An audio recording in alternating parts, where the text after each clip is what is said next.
RK బీచ్లో జరగబోయే రంగనాడు ప్రోగ్రాంకి అందరూ వచ్చి మీ దీవెనలు ఇస్తారని, రంగా గారి అభిమానులందరూ వస్తారని నేను కోరుకుంటున్నాను.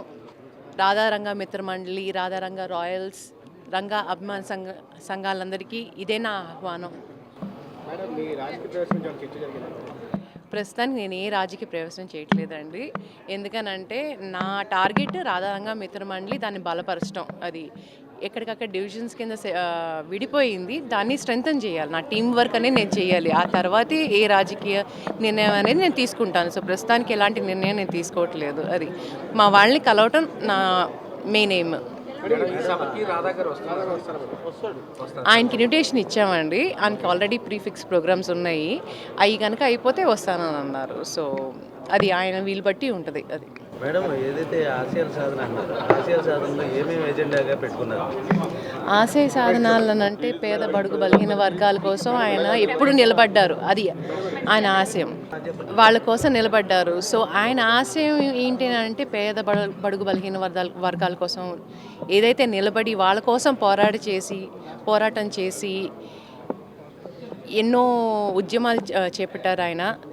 నేను కూడా ఆయన బాటలోనే నడవాలని నేను అనుకుంటున్నాను. సో హ్యుమానిటేరియన్గా ఒక సోషల్ కాజ్గా నేను వచ్చాను.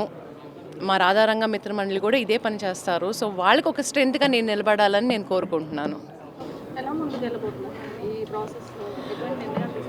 ఫ్యూచర్ ప్రణాళిక మీకు తప్పకుండా ఇస్తానండి. ఎందుకంటే రోడ్ మ్యాప్ అనేది మేము క్రియేట్ చేస్తున్నాము.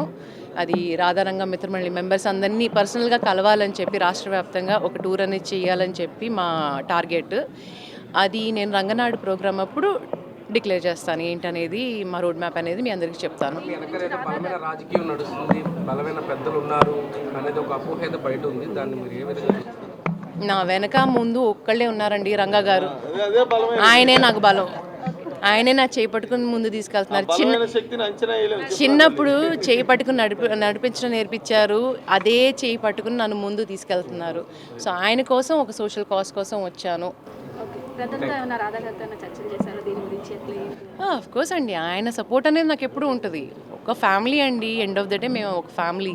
మాలో ఎలాంటి విభేదాలు లేవు. అది ఆయన రాజకీయాల్లో ఉన్నారు, నేను సోషల్ కాజ్ కోసం వచ్చాను.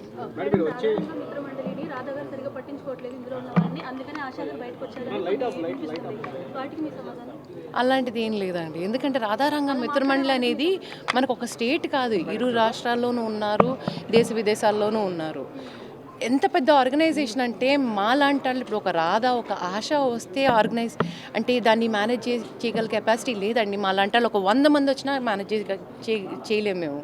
కాబట్టి నేను నా వంతు పని చేస్తున్నాను టీంని స్ట్రెంగ్తన్ చేయడానికి. దానికోసం అందరూ సహకరిస్తారని నేను కోరుకుంటున్నాను. ఇప్పుడు దాకా చాలామంది రాధారంగ మిత్రమండలి లాస్ట్ టైం ఇంటర్వ్యూ చేసినప్పుడు చాలామంది కాల్ చేశారు. వాళ్ళ సపోర్ట్ అనేది నాకు ఇచ్చేశారు.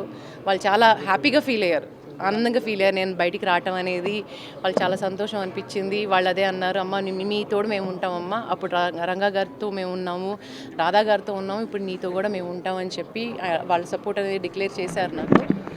ఇంకా కలవాల్సిన వాళ్ళు చాలామంది ఉన్నారు. అది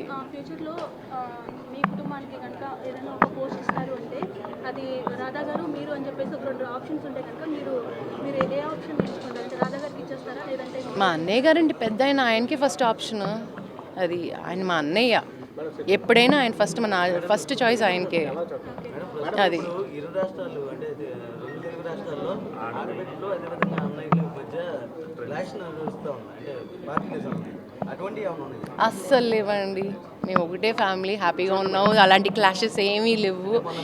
ఎందుకనంటే మేము ఎలాంటి క్లాష్ పడినా రంగా గారి పేరుకి అవమానం జరుగుద్ది. అలాంటి క్లాషెస్ ఏమీ లేవు.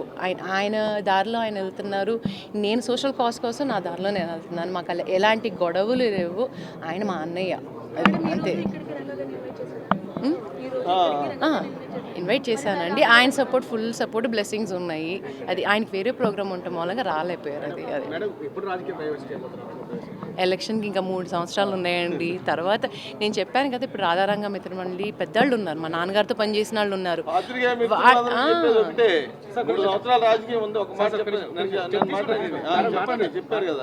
అది వాళ్ళందరితో సలహా సూచనలు చేస్తాను. వాళ్ళు ఇది బాగుంటుందమ్మా అని చెప్పి సజెస్ట్ చేస్తే దాని గురించి ఆలోచించి అప్పుడు ఏదైనా డెసిషన్ అనేది తీసుకుంటాను. అది నేను పొలిటికల్గా ఎవరికి ఎలాంటి డెసిషన్ నేను తీసుకోలేదమ్మా. ఒక సోషల్ కాజ్, మా రాధారంగ మిత్రమండలి అనేది సోషల్ కాజ్ కోసం పనిచేస్తుంది, దానికోసం వచ్చాను. As a said, political decision అనేది నేను ఏదైనా తీసుకుంటే ఫ్యూచర్లో తప్పకుండా మీడియా మిత్రులందరినీ పిలుస్తాను, మీ అందరికీ తప్పకుండా చెప్తాను. అది దానికి ఇంకా చాలా టైం ఉంది. అది